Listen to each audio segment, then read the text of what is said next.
Hello, my dear students. Welcome to all of you on my YouTube channel in Intellectuals Hub. आप सबका स्वागत है हमारे YouTube channel पर एक बार फिर से।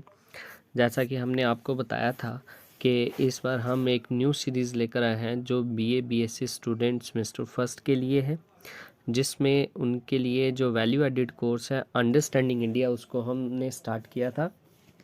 तो इसी सीरीज़ में हमारी जो है इस सीरीज़ का पहला टॉपिक जो है वो हम स्टार्ट करने जा रहे हैं। तो हम इसमें पढ़ने वाले हैं अभी जो हम इसमें पढ़ेंगे वो है heroes of the freedom movement, जो आपका सेकंड सब यूनिट है। ठीक है जी। तो इस सेकंड सब यूनिट में हम आपके पढ़ने वाले हैं यूनिट सेकंड का। मैं आपको बता दूं कि इसमें हम सबसे पहले आपका जो यूनिट सेकंड है इसका सेकंड सब यूनिट हम स्टार्ट करने जा रहे हैं। ठीक है। तो यूनिट सेकंड का सब यूनिट जिसमें हम heroes of the freedom movements के बारे में पढ़ेंगे कि ऐसे कौन कौन से हीरोज़ थे जिन्होंने फ्रीडम मूवमेंट में बड़ा इम्पोर्टेंट रोल प्ले किया। तो इसमें हमारे 4 हीरोज़ हैं जिनके बारे में हमने पढ़ना है। तो सबसे पहले नंबर पर आ जाता है जिसके बारे में हम पढ़ेंगे, वो आ जाते हैं सुभाष चंद्र बोस के बारे में। तो इसमें हमने ये देखना है how the Subhash Chandra Bose become the hero of the freedom movement. ठीक है। तो इसमें हम ये देखेंगे सुभाष चंद्र बोस जो है किस तरीके से हमारी जो नेशनल मूवमेंट थी इंडिपेंडेंस के लिए उसके वो हीरो कैसे बने, उन्होंने क्या रोल प्ले किया, उनकी लाइफ हिस्ट्री क्या थी और क्यों उनको hero of the freedom movement कहा गया।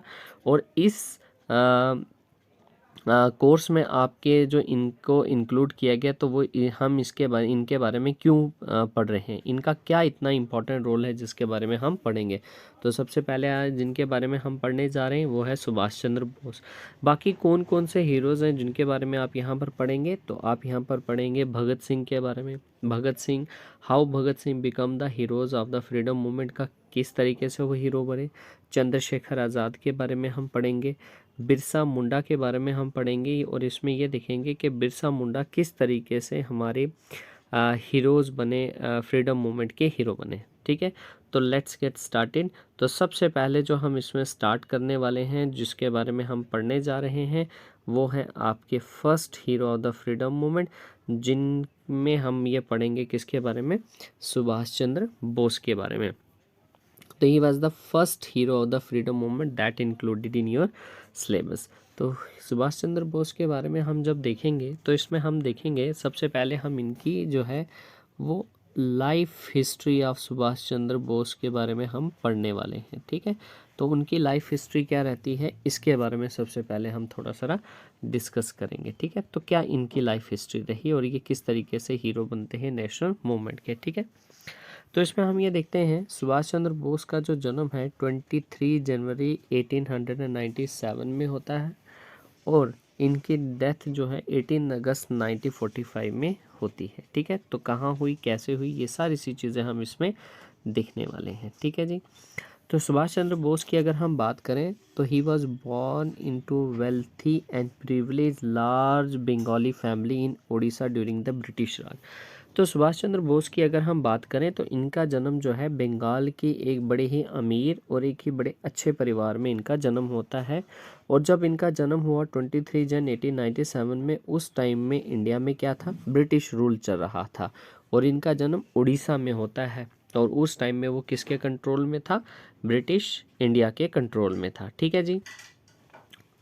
सुभाष चंद्र बोस की बात करें तो he was the first recipient of the Anglo centric education. कहता है वो पहले इंडियंस थे जिन्होंने एंग्लो सेंट्रिक एजुकेशन को गेन किया। और इसमें हम ये देखते हैं कि जब उन्होंने अपना कॉलेज कंप्लीट किया, उनकी मदर जो है वो ये चाहती थी कि ये एक बहुत अच्छे जो है इंग्लिश बोलने वाले बने। तो इसके लिए इनकी स्टार्टिंग जो एजुकेशन थी वो सारी की सारी जो है क्रिश्चियन मिशनरी स्कूल में होती है। और जब उनको स्कूल में भेजा गया, ठीक है, after completion of school he went to college. और जब उन्होंने कॉलेज कंप्लीट कर लिया तो कॉलेज कंप्लीट करने के बाद उनको भेजा गया कहाँ पर, इंग्लैंड में इनको भेजा गया। और इंग्लैंड में इन्होंने एक उस टाइम की बहुत ही एक पॉपुलर एग्ज़ामिनेशन था जिसको इन्होंने क्रैक किया, जिन्होंने इसको पास किया। और उस एग्ज़ाम का नाम था इंडियन सिविल सर्विसेज एग्ज़ामिनेशन, जो उस टाइम में इन्होंने पास किया। And he was succeeding in the first vital exam. ठीक है। और ये बहुत ही बड़ा पॉपुलर एग्ज़ाम था, जिसमें हम ये चीज़ देखते हैं कि इन्होंने इस एग्ज़ाम को क्वालिफाई किया, ठीक है, और पहले भारतीय जिन्होंने इस एग्ज़ाम को जो है वो क्वालिफाई किया, ठीक है, तो पहला ऐसा एग्ज़ाम था जिसको इन्होंने क्वालिफाई किया। फिर इसके बाद हम देखते हैं, ये चीज़ देखते हैं कि एग्ज़ाम क्वालिफाई करने के बाद जो है ही रिटर्न टू इंडिया इन 1921 में वो इंडिया वापस आते हैं। और इंडिया वापस आने के साथ ही इन्होंने क्या किया, he join the national movement lead by the Mahatma Gandhi and the Indian National Congress. और जब ये इंडिया में वापस आए तो उस टाइम में हम ये देखते हैं कि इंडियन नेशनल कांग्रेस उस टाइम में ब्रिटिश के अगेंस्ट जो है मूवमेंट लॉन्च कर रही थी। और उस टाइम में 1921 में महात्मा गांधी जी ने इंडिया में जो है नॉन कॉपरेशन मूवमेंट लॉन्च की गई थी, non cooperation and movement launch की, ठीक है।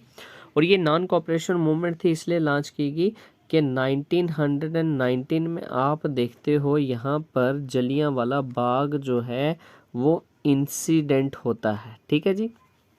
और ये जो जलियांवाला बाग इंसिडेंट था, इसी को लेकर जो है इंडिया में प्रोटेस्ट चल रहा था, क्योंकि इसमें बहुत बड़े लेवल पर मास किलिंग हुई थी जो ब्रिटिशर्स ने की थी, ठीक है। तो अब उसमें आगे हम ये देखते हैं, तो उसके बाद आने के बाद यहाँ पर जब ये वापस आए तो इंडियन नेशनल कांग्रेस उस टाइम में नेशनल मूवमेंट को लीड कर रही थी, उसको इन्होंने ज्वाइन किया। ज्वाइन करने के बाद बड़े ही जल्दी जो है ये बहुत पॉपुलर लीडर बन गए, ठीक है। And he followed the Jawaharlal Nehru to leadership within the Congress. और कांग्रेस के अंडर जो है इन्होंने जवाहरलाल नेहरू को एज ए लीडर के तौर पर फॉलो किया, ठीक है, उनकी चीज़ों को माना। और बहुत ही जल्दी जो है ही becomes a popular leader of the youth because of his ideology. और बड़े ही जल्दी वो जो है लीडर्स एक यूथ के जो है एक आइकन बन गए, यूथ के एक पॉपुलर लीडर बन गए। और उसका रिजल्ट ये हुआ कि जब 1938 में कांग्रेस प्रेसिडेंट का इलेक्शन हुआ तो ही वॉन द इलेक्शन, और वो इलेक्शन क्या हुए, जीत गए। अब उनकी आइडियोलॉजी को लेकर अगर हम बात करें तो उनकी आइडियोलॉजी की वजह से वो पॉपुलर हुए, लेकिन साथ ही साथ में हम एक और चीज़ यहाँ पर देखेंगे कि उनके आइडियोलॉजी के वजह से ही उनके बीच में और बाकी लीडर्स के बीच में, कांग्रेस के लीडर के बीच में जो है एक टेंशन या कन्फ्लिक्ट भी अराइज होती है। क्यों? हम देखते हैं कि आफ्टर री इलेक्शन 1939 में दोबारा से जब इलेक्शन होता है कांग्रेस प्रेसिडेंट के लिए, तो उस टाइम में ये प्रेसिडेंट तो बन जाते हैं, इलेक्शन तो जीत जाते हैं, लेकिन इसकी वजह से डिफरेंस डेवलप हो जाता है between him and the Congress leader including Gandhi ji. और इवन के गांधी जी के साथ भी जो है इनके जो है डिफरेंट व्यूज़ हो जाते हैं, दोनों के अलग अलग व्यूज़ हो जाते हैं, इनके, गांधी जी के और बाकी कांग्रेस लीडर के। अब क्यों अलग होता है? क्योंकि इन्होंने कहा था over the future of British India and the princely state. क्योंकि इनके बीच में डिफरेंस क्यों राइज हुआ, किस चीज़ से हुआ?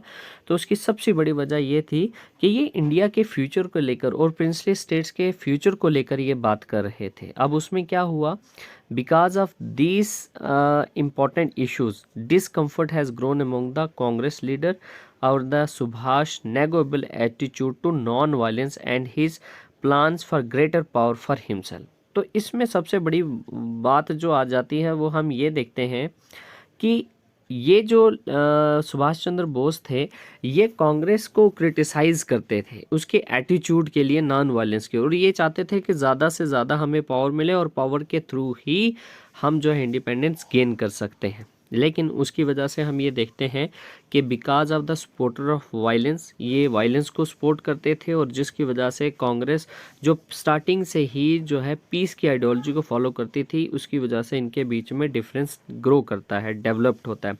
और उसका रिजल्ट होता है कि Bose resigned as the president of the Congress and ousted from the party. और इसने रिजल्ट क्या किया? रिजल्ट इसका ये होता है कि इन्होंने प्रेसिडेंटशिप से रिज़ाइन कर दिया और कांग्रेस पार्टी से ये बाहर निकल गए। अब उसी टाइम में हम एक चीज़ देखते हैं कि सुभाष चंद्र बोस जो है क्यों पॉपुलर थे? अब because he गेव्स a very famous slogan, क्योंकि उन्होंने एक बहुत ही इंपॉर्टेंट स्लोगन दिया था। उन्होंने कहा था give me blood and I will give you freedom, कि आप मुझे खून दो, आप मुझे ब्लड दोगे, खून दोगे तो मैं तुम्हें आज़ादी दूंगा। It means that his ideology support the concept of force against the British. इसका ये मतलब आ जाता है कि वो ब्रिटिश के अगेंस्ट किसकी बात कर रहे हैं? फोर्स की बात कर रहे हैं, पावर की बात कर रहे हैं, कि without power we never gain independence, के बिना पावर के हम कभी भी इंडिपेंडेंस गेन ही नहीं कर सकते हैं। तो इसकी वजह से कांग्रेस महात्मा गांधी जो सपोर्टर हैं पूरी तरीके से नॉन वायलेंस को सपोर्ट करते हैं, उनकी फ़िलॉसफी आइडियोलॉजी ही नॉन वायलेंस पर बेस्ड है। तो इसकी वजह से इनके बीच में और इनमें क्या होता है, एक डिफरेंस डेवलप्ड होता है। अब उसका रिजल्ट क्या होता है हम ये देखते हैं कि यहाँ से हम देखते हैं कि आगे क्या हुआ, कि जब उन्होंने रिज़ाइन कर दिया तो रिज़ाइन करने के बाद क्या हुआ।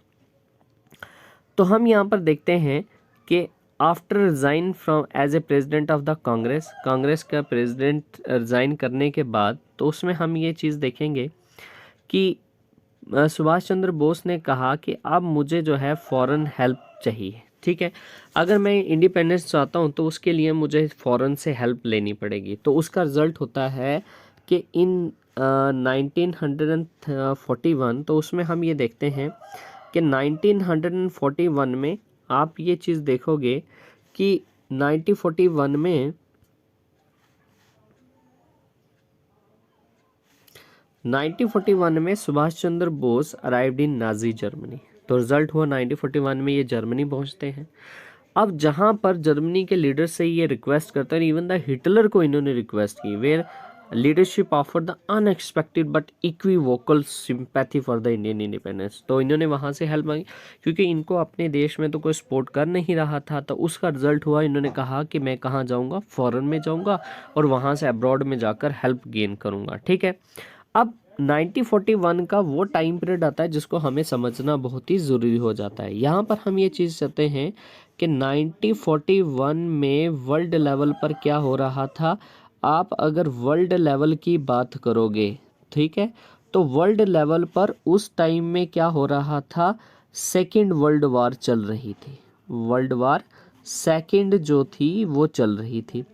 अब सेकेंड वर्ल्ड वार को समझना हमारे लिए यहाँ पर बड़ा ही इम्पॉर्टेंट हो जाता है कि क्यों और कैसे, किसकी हम यहाँ पर बात कर रहे हैं। ठीक है जी, तो यहाँ पर हम एक चीज़ देखते हैं कि सेकेंड वर्ल्ड वार चल रही थी और सेकेंड वर्ल्ड वार में हम ये देखते हैं कि हमारे पास जो है दो ग्रुप्स आते हैं। ठीक है जी, अब सेकेंड वर्ल्ड वार में हम ये देखते हैं कि उस टाइम में सेकेंड वर्ल्ड वार चल रही थी, तो इसीलिए इन्होंने डिसाइड किया कि हम कहाँ पर जाएंगे, हम जाएंगे कहाँ पर, फॉरेन में, अब्रॉड में, वहाँ से लोगों से हेल्प लेंगे। अब सेकेंड वर्ल्ड वार में एक चीज़ आती है कि आप यहाँ पर देखते हैं कि सेकेंड वर्ल्ड वार में दो ग्रुप्स थे। ठीक है, एक तरफ आप देखेंगे अलाइड ग्रुप था जिसको हम अलाइड पावर्स भी कहते हैं।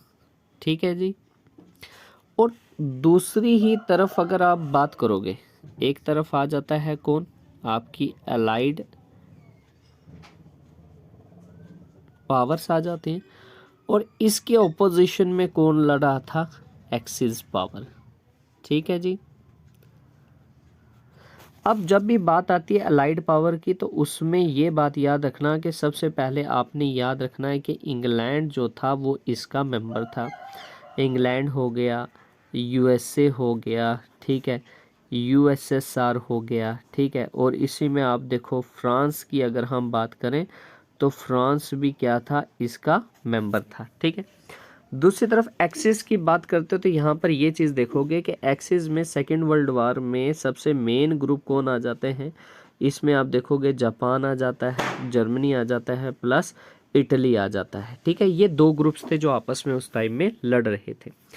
अब यहाँ पर एलाइड पावर के पास तो वो जा नहीं सकते थे, क्यों, क्योंकि उसमें इंग्लैंड इसका पहले से ही क्या था, मेंबर था, और इंग्लैंड वाले जो पार्टनर्स थे वो तो कभी इनकी हेल्प करेंगे नहीं थे। तो रिजल्ट हुआ, इन्होंने कहाँ पर जाने की डिसाइड की, एक्सिस पावर के पास। ठीक है, और उसी का रिजल्ट ये हुआ कि सबसे पहले वो जाते हैं किसके पास, जर्मनी में जाते हैं, और जर्मनी से वहाँ जब गए तो इनको बहुत बड़ी सपोर्ट मिली। ठीक है, और उसका रिजल्ट ये होता है कि 1942 में German army was marred in Russia. अब वहाँ पर क्या होता है, जर्मन आर्मी ने क्या किया कि रशिया में एक अनडिज़ायरेबल कंडीशन इमर्ज हो जाती है। ठीक है, जहाँ पर हम ये देखते हैं कि Germany attacked on Russia, Germany ने क्या किया, अटैक कर दिया, किस पर, रशिया पर अटैक किया।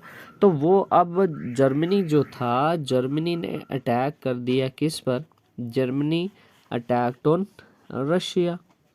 ठीक है, अब रशिया पर जब अटैक हुआ तो सिचुएशन वो चल रही थी। अब उसका रिजल्ट हुआ कि सुभाष चंद्र बोस ने क्या किया, ये डिसाइड किया कि हम क्या करेंगे कि यहाँ से अब दूसरी जगहों पर जाएंगे और बाकियों से भी हेल्प गेन करेंगे। उसका रिजल्ट होता है कि यहाँ से सुभाष चंद्र बोस जो हैं move to South East Asia. ठीक है, अब साउथ ईस्ट एशिया में जाने की वजह क्या थी, उसमें जाने की सबसे बड़ी वजह ये थी कि यहाँ पर जो जापान था उसने बहुत सारे से एरियाज़ में विक्ट्री गेन की थी। ठीक, क्या थी, विक्ट्री गेन की थी, और इसलिए यहाँ पर वो जाना चाहते थे। अब हम यहाँ पर ये बात करते हैं साउथ एशिया में कौन कौन सी जो है वो कंट्रीज आ जाती है। ठीक है, तो यहाँ पर आप देखोगे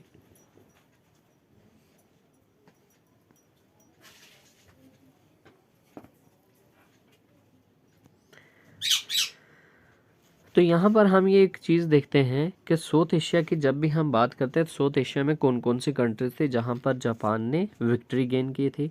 तो उसमें ब्रुनई दारुसलाम, बर्मा आ जाता है, कंबोडिया आ जाता है, तिमोर आ जाता है, इंडोनेशिया आ जाता है, लाओस आ जाता है, म्यांमार आ जाता है, फिलीपीन आ जाता है, सिंगापुर आ जाता है, थाईलैंड आ जाता है, वियतनाम, ये सारी जो है कंट्रीज आते हैं। और एट प्रेजेंट की अगर हम बात करें, there are 11 countries in South East Asia में जो है कितनी कंट्रीज आती हैं, 11 कंट्रीज आती हैं। ठीक है जी, तो वहाँ से वो चले गए कहाँ पर, साउथ ईस्ट एशिया में।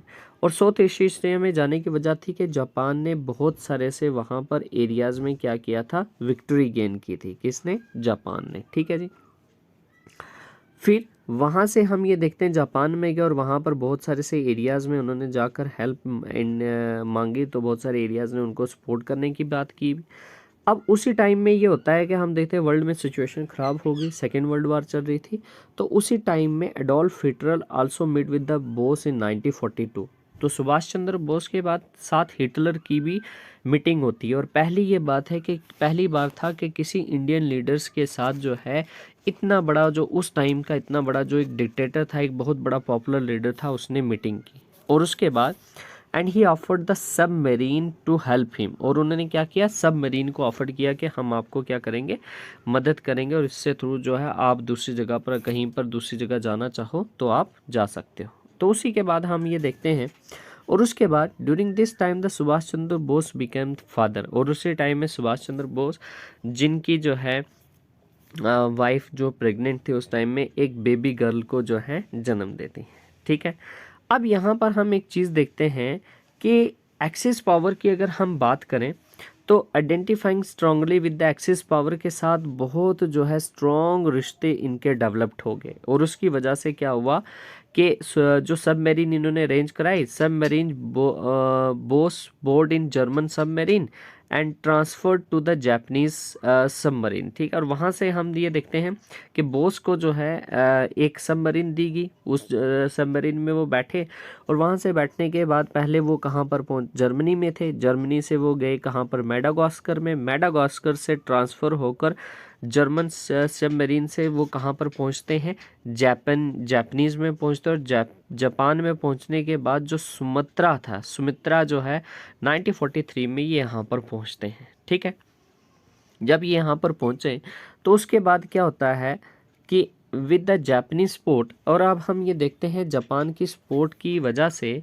Bose revamp the Indian national army. Bose ने क्या किया, इस्टेब्लिश किया जो है, बनाया किसको, इंडियन नेशनल आर्मी को। ठीक है, इंडियन नेशनल आर्मी की इस्टेब्लिशमेंट की किसने, सुभाष चंद्र बोस ने। ठीक, अब उसमें हम बात कर रहे हैं कि अब वहाँ पर जापान में जाने की वजह क्या थी। जापान में जाने की भी एक बड़ी इम्पोर्टेंट, उसके पीछे भी एक बहुत बड़ा रीज़न था, वो समझना है हमने। वो क्या था कि यहाँ जो जापान में जाने की वजह ये थी कि ये पहली बात ये आ जाती कि जो इंडियन नेशनल आर्मी थी ये बनाई किसने, ठीक है ना, सुभाष चंद्र बोस ने बनाई, और सुभाष चंद्र ने जापान की मदद से बनाई। अब कैसे ये बात किया है, इसके पीछे क्या बात आ जाती है, तो इसमें हम ये देखते हैं कि इस आर्मी में था कौन, comprise the Indian prisoners of Wars of Indian army. इसमें हम ये देखते हैं कि इस जो आर्मी बनाएगी, इस आर्मी में जो है कौन था, इंडियन नेशनल आर्मी के जो है लोग जो वॉर में हार चुके थे वो लोग थे। अब ये जिनको कैप्चर्ड किया था जापान ने एक बैटल में, जिसे बैटल ऑफ सिंगापुर कहा जाता है। तो बैटल ऑफ सिंगापुर में इंडियन आर्मी के जो जितने भी सोल्जर्स जो थे जो हार चुके थे, उन सब को जो है इन्होंने जो है पकड़ के रखा था, और उन सब को जो है जापान ने रिलीज़ कर कर हैंड ओवर कर दिया किसको, सुभाष चंद्र बोस को। और उसमें हम देखते हैं कि प्रोविजनल उसी में हम ये देखते हैं इन्होंने कर दिया।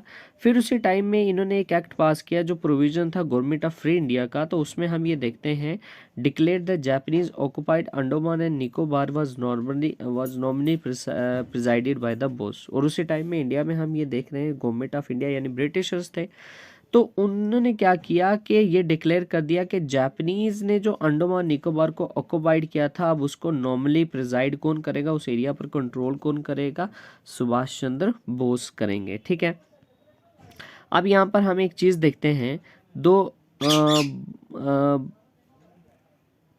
यहाँ पर हम ये एक चीज देखते हैं, Bose was usually driven by the charismatic and Japanese consider him to be military unskilled and soldierly effects was short lived। अब जापान वालों का ये मानना था, हमने इनको दे दिया, इनमें करिश्मेटिक पर्सनालिटी तो थी, लेकिन इनका मानना था कि ये सिर्फ करिश्मेटिक पर्सनालिटी के बेसिस पर चल रहे हैं, लेकिन जो इनके अंदर मिलिट्री स्किल थी ना वो अनस्किल्ड है, यानी मिलिट्री को ये मैनेज नहीं कर पाते। और इनको लगता था ये जो सोल्जर्सली इनका अफेक्ट जो इनके अंदर जो है सोल्जर्स वाली चीज़ें हैं ये थोड़ी देर के लिए रहेंगी और ये इस तरीके से जो है आगे सक्सेसफुल नहीं हो पाएंगे। लेकिन हम ये देखते हैं कि उसके बाद जो है सुभाष चंद्र बोस ने उनकी मदद से जिस नेशनल आर्मी की एस्टेब्लिशमेंट की, और आज वो वर्ल्ड की जो है, अगर आज हम इंडियन आर्मी की बात करते हैं, ठीक है, तो अगर आज हम इंडियन आर्मी की बात करें तो Indian army is the 4th largest in the world, largest in the world. आज दुनिया की 4th लार्जेस्ट आर्मी है, ये एक बहुत बड़ी सी बात है, और जिसकी इस्टेब्लिशमेंट किसने की थी, सुभाष चंद्र बोस ने की थी। ठीक है, and he was known as the militant fighter for the Swaraj. ठीक है, और वो जो है वो जाने जाते थे किस नाम से, उनको जो है मिलिटेंट फाइटर भी कहा जाता था स्वराज के लिए। अब देखो स्वराज क्या होता है, स्वराज का मतलब होता है क्या, इंडिपेंडेंस। स्वराज का मतलब क्या होता है, इंडिपेंडेंस होता है, ये बात याद रखना। ठीक है जी, और उन्होंने जो है एक अपनी इंपॉर्टेंट बुक लिखी जिस बुक का नाम था द इंडियन स्ट्रगल। ठीक है, और इस इंडियन स्ट्रगल में जो है उन्होंने बहुत सारी सी चीज़ों को एक्सप्लेन किया है, और जिस आर्मी की एस्टेब्लिशमेंट उन्होंने की थी आज वो जो है बहुत बड़ी इंडियन नेशनल आर्मी बन चुकी है, जो आज बहुत ही ज़्यादा एडवांस है, जो आज बहुत ही जो है पावरफुल आर्मी है। ठीक है, तो इसी तरीके से हम ये देखते हैं कि इस तरीके से, और लास्ट में ये कहा जाता है कि सुभाष चंद्र बोस जो है वापस आते हुए जो है he was died in a plane crash. ठीक है, कि एक प्लेन क्रैश हुआ था और उस प्लेन क्रैश में जो है इनकी डेथ हो जाती है। ठीक है, तो इस तरीके से जो है उन्होंने एक ऐसी आर्मी की फाउंडेशन रखी जो वर्ल्ड की सबसे लार्जेस्ट आर्मी थी, और इस तरीके से उन्होंने इंडियन नेशनल मूवमेंट में एक बहुत इंपॉर्टेंट रोल प्ले किया, and he becomes the hero of the freedom movement. और ये इतना हमने इसमें पढ़ना था। तो thanks for watching my YouTube channel, share and subscribe, इसको लाइक भी करें और शेयर करें बाकी स्टूडेंट्स के साथ। Thank you so much for watching my channel.